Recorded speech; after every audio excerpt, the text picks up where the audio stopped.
Hi everybody, and welcome to Movie Recaps with Brit. Today, we will be taking a look at a movie titled Vanishing Time, A Boy Who Returned. Without further ado, let's get started. In the movie's opening, a child psychiatrist interviews a girl, Su-rin. Nervous, Su-rin becomes visibly anxious when the doctor readies a camera for the interview. The doctor urges her to recount her tale from the start. Su-min begins by mentioning her mother's marriage to Do-kyun years ago. Tragically, her mother passes away shortly after the wedding, leaving Su-min under Do-kyun's care. The two relocate to Hwano, a remote island, due to Do-kyun's job at a construction site there.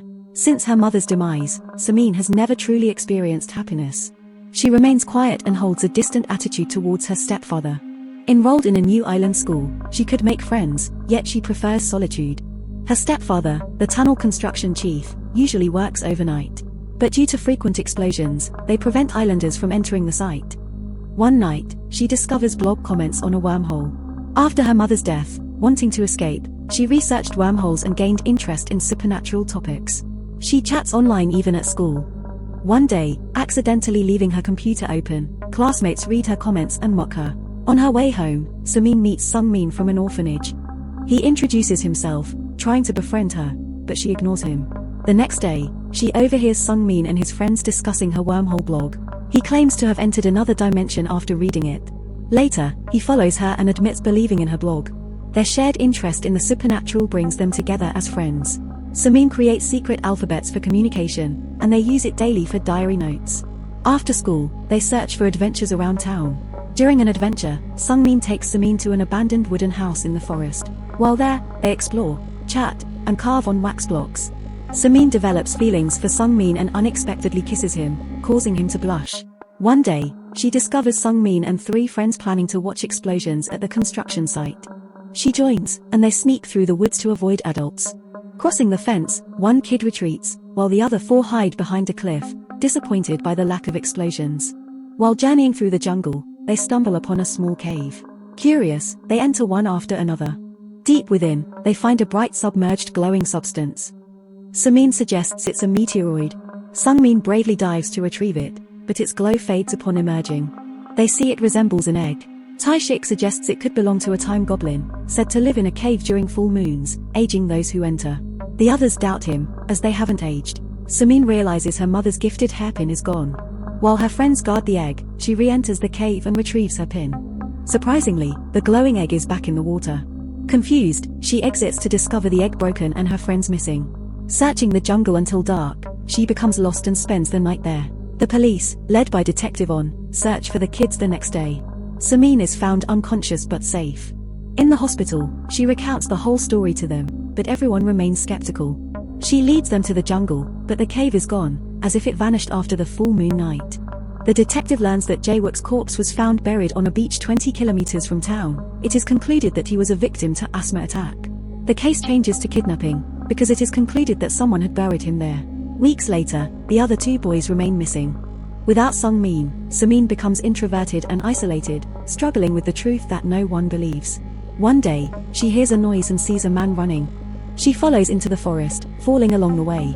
The man, who claims to be Sung-min, speaks for the first time, leaving Su-min shocked and frozen. Hearing his name, Su-min breaks from her shock and flees. She finds herself before Do-kyun's car, hurriedly recounting the man. Police are alerted, launching a search for the assumed kidnapper.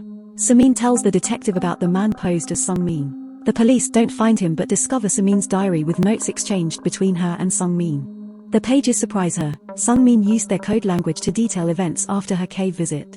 The diary reveals their curiosity about the egg, leading Sung-min to break it without waiting for Su-min. Disappointingly, the egg is empty. Su-min's prolonged absence leads Sung-min into the cave, where he finds her frozen. Attempts to rouse her fail. Suddenly, a hovering water droplet catches his eye. Exiting, he sees birds suspended mid-air. In town, they find everyone paused, realizing only they can move. Initially thrilled, they indulge themselves. However, after a month, boredom sets in. They leave the island for another city, questioning if they are the only ones who can walk about. Their plan unravels when they realize the ocean water has also halted, preventing the boat from moving. Returning to the present, Su-min recognizes that the man from the woods is really Sung-min. Prioritizing keeping the police away from him, she claims to have fabricated the sighting, fearing that they will arrest him as the kidnapper. The police believe her, and she continues reading. Months later, the friends reside in a mall tent. Jae-wook's worsening asthma and malfunctioning inhaler lead to his tragic death before his friends. Sungmin and Tae-shik are left shattered. Sadly, they bury their friend's body on a nearby beach. 5 years elapse, yet the world remains unchanged. The teens, having grown up, hope for a return to normalcy despite their isolation. Sungmin believes turning 20 will restore time, so they gather money through small thefts. Dishearteningly, their 20th year brings no change. They abandon hope and move back to the jungle house. Isolation begins to take a toll. Sungmin starts an outburst and Tae-shik's despair follow. Later, Sungmin notices the changing moon shape, implying that time is about to continue. Seeking Tae-shik, he searches in vain.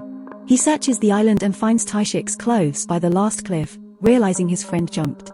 Sungmin follows suit just as the world begins to move once again. After reading the journal, Su-rin finds her friend at the wooden house.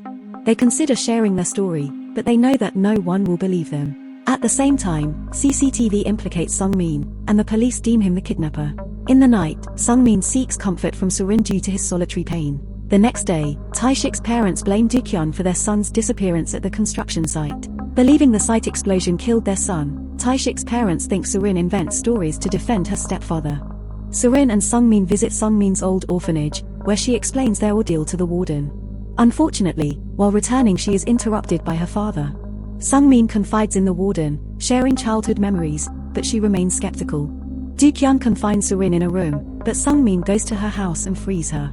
They escape to plan their next move. Su-rin recalls a second egg in the cave.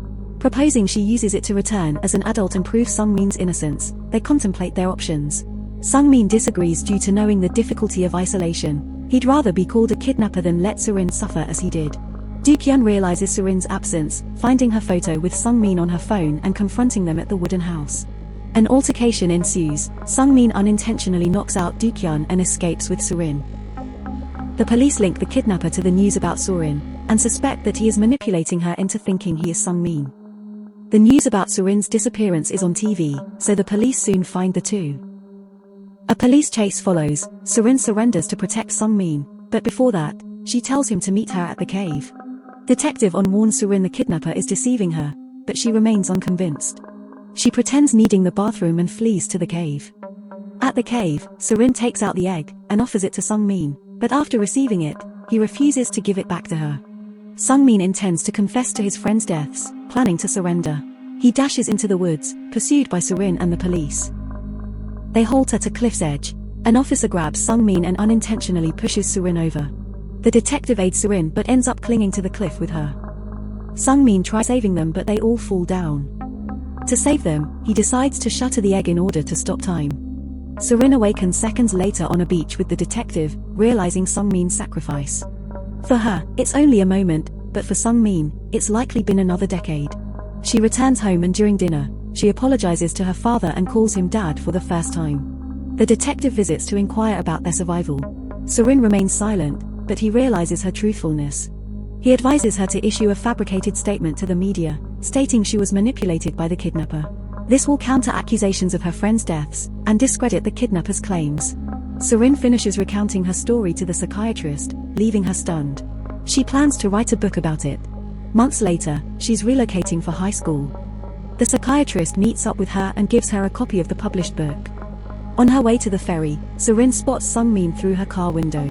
She rushes to meet him, yet discovers no one there.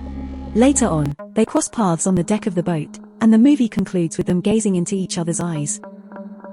Thank you for watching our movie recap. While it may seem simple, it actually took a lot of hard work and dedication to produce. If you enjoyed the video, we kindly ask you to show your support by liking and subscribing to our channel. By doing so, you'll stay updated on our latest content and help us continue creating more in-depth analyses and critiques of the movies you love. Thank you again for your support.